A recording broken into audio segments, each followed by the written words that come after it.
Hey guys, welcome back to another quick how-to, and today I'll be teaching you on how to download Adobe Reader for Windows 10 and 11. So first you just have to open your web browser. So you can choose any browser that you want to use. So at the top you can see the search bar. You just have to type out Adobe Acrobat Reader and then click on enter. Now you just have to click on this website, the get.adobe.com, and then click on it. Now you can see the download Acrobat Reader, so you just have to click on that. And after that, you'd be able to see the file right here. So just click on these three dots at the top right corner of your screen and then click on downloads.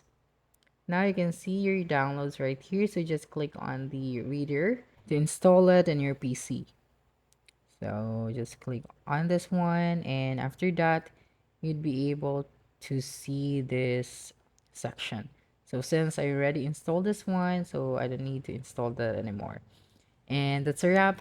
Don't forget to like, subscribe, and hit the notification bell for more quick how-to videos next time. Adios.